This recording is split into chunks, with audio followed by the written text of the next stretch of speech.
Princess Anne has had a very tense few months, and from everything sources are saying, it is only going to get worse from here. There is a story developing inside Buckingham Park right now that feels like it has been building for decades, centering around the quiet, calculated moves of the woman who climbed her way to the very top of the institution and the sister, who has decided that enough is finally enough. The turning point came during a brief, incredibly tense exchange that lasted less than 10 minutes. This short, precise call was, according to sources, the first move in a much larger institutional shift. For decades, Princess Anne has been the quiet backbone of the House of Windsor, carrying out thousands of engagements without complaint. However, sources suggest her motivation has now shifted from mere duty to a deep, enduring sense of legacy protection. She has finally turned her focus toward Camilla, the woman who spent decades building an empire of influence in the shadows. Many are left wondering why this quiet tolerance has suddenly ended after so many years of silence. Sources say the answer has two distinct parts, and you need to understand both of them to comprehend what is actually happening.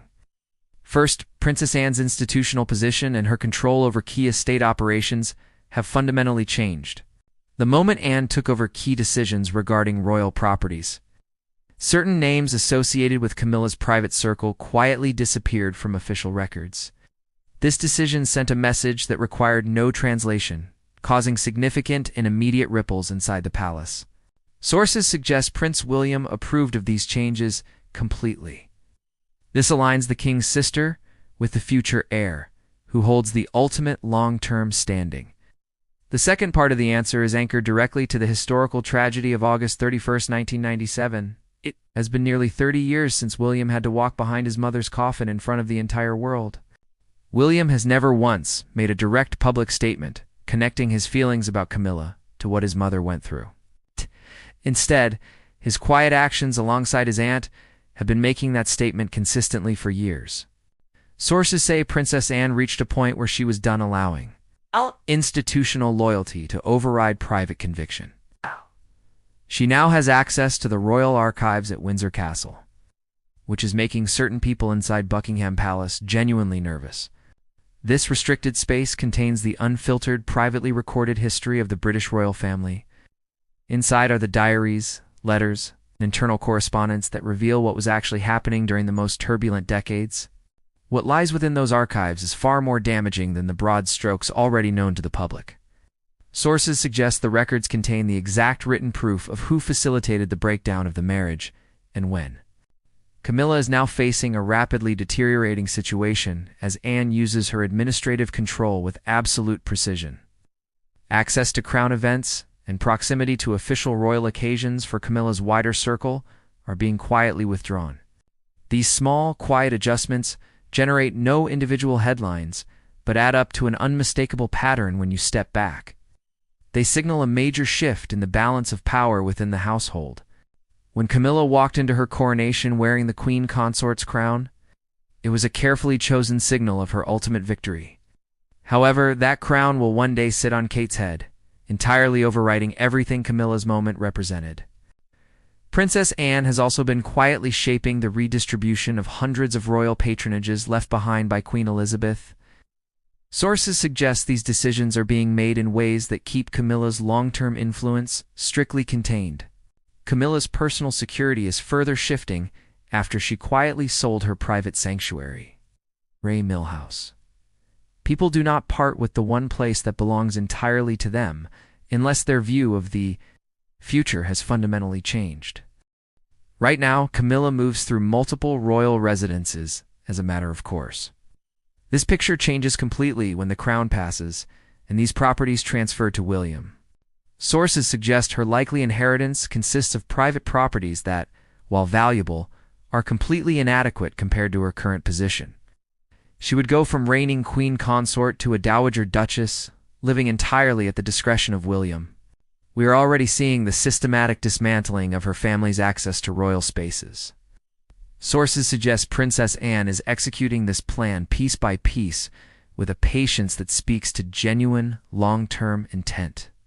A complicating factor has accelerated this process after a controversial figure's name appeared in reviewed palace documents. Sources suggest William and Anne have demanded that Camilla distance herself from these associations permanently. Camilla has not fully complied, viewing the demand to end personal friendships as fundamentally unfair.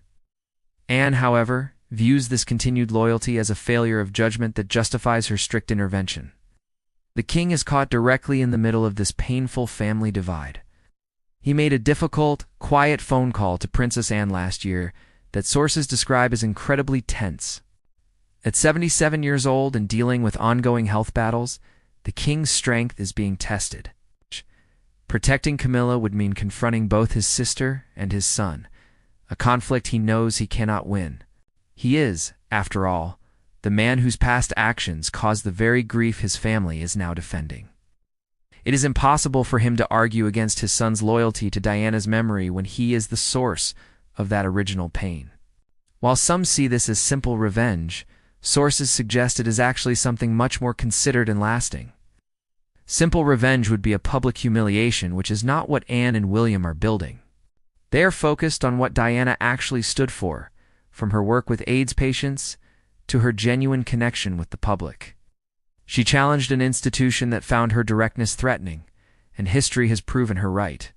William is now running the institution and building Diana's emotional intelligence directly into its modernization agenda. This represents the ultimate vindication of the values his mother was once punished for holding. Kate's quiet, impactful work parallel to this represents a living argument against performative royalty. Together, they are proving that Diana's legacy is the true future of the monarchy. Camilla is slowly coming to understand that while she won the crown, she has lost the narrative. The war was never about Charles. It was about whether the institution would eventually become what Diana tried to make it. William and Anne are building that future now. And Camilla has no strategy to counter a son litigating his mother's legacy. You cannot outmaneuver decades of quiet, deliberate planning born from a child's grief.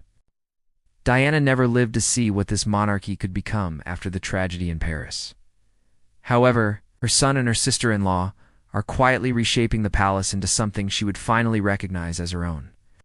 This is not a story of petty revenge, but of a lasting legacy. That enduring truth is Camilla's darkest reality.